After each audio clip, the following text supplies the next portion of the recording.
আজকের এই ডেজার্টটা বাড়িতে বানালে আপনার প্রতিবেশীও আপনার বাড়িতে চলে আসবে খাওয়ার জন্য।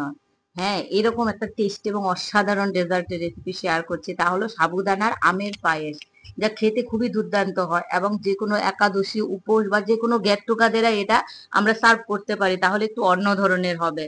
আর তার জন্য আমি আগের দিন রাতে 1 কাপ মতো সাবুদানা জলে ভিজিয়ে রেখে দিই এবং কিরকম ঝরঝরা হয়েছে এগুলো দেখুন। তারপর একটা কড়াইয়ে আমি 1/2 লিটার মতো দুধ দিয়ে দেবো। দিয়ে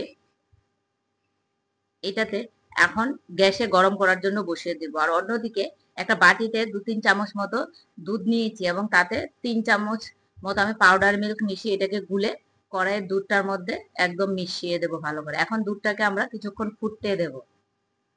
খুবই সুস্বাদু একটা রেসিপি বন্ধুরা, একবার ট্রাই করুন, আমাকে জানাবেন কেমন হলো। খুবই সুস্বাদু, আমি বলবো একটা বড় জিনিস মিস করে যাবেন যদি এটা বাড়িতে একবার অন্তত ট্রাই না করুন। এখন দুধটা মোটামুটি ফুটে গেছে, চারদিকে সরও উঠে গেছে। এখন আমি তাতে ভিজিয়ে রাখা সাবুদানাগুলো দিয়ে দিচ্ছি। দিয়ে 5 থেকে 7 মিনিট দুধটার সঙ্গে এটাকে ভালো করে একটু কুক করে নেব এইভাবে। আর আমার রেসিপিগুলো আপনাদের যদি ভালো লাগে, please don't forget to like, share and subscribe the channel. আর সাইড থেকে কড়াইয়ের গা থেকে এইভাবে সরগুলোকে আমরা মাঝখানে দুধে মিলিয়ে দেব। এগুলো দুধটাকে বা পায়েসটাকে বলুন খুব টেস্টি বানায় আরো। দেখুন কিরকম গাঢ় হয়ে গেছে। এখন গ্যাসটাকে সিম করে আমি তাতে দিয়ে দিচ্ছি 1 বাটি মতো চিনি। সাবুদানাগুলো ফুটে গেছে, ব্যাস মোটামুটি রেডি হয়ে গেছে, কুক হয়ে গেছে। এখন 30 মিনিটের জন্য এটাকে আমি একটু ঢাকা দিয়ে রেখে দেবো ঠান্ডা হওয়ার জন্য।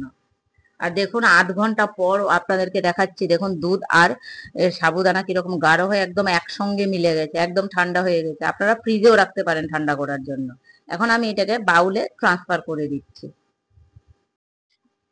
এটা খুবই টেস্টি এবং ডিলিশিয়াস বলবো আমি খেতে, যে একবার খেলে বারবার চেয়ে খাওয়ার মন চাইবে, তাই একটু বেশি পরিমাণে বানাবেন।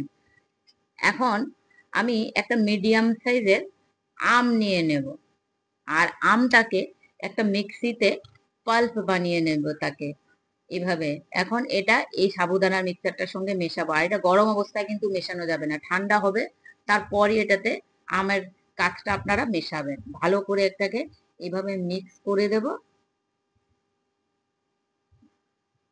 ব্যাস দেখুন আমার দুধ একদম সাবুদানার সঙ্গে পুরো মিশে গেছে।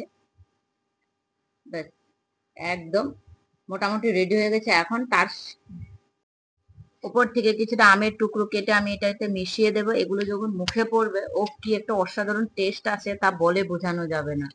আর এটা কিন্তু একদম ঠান্ডা অবস্থায় সার্ভ করবেন ফ্রিজে রেখে, তারপরে এটার আসল মজা। তাহলে এখন আমি এটাকে সার্ভ করে নেব।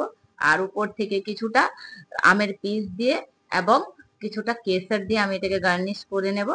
বাস, ইটস রেডি একটা ঠান্ডা ঠান্ডা ডেজার্ট, খুব দারুণ হয় খেতে। তাহলে it healthy, stay healthy, take care and bye bye. আর দেখা হচ্ছে আরেকটা নতুন রেসিপি নিয়ে।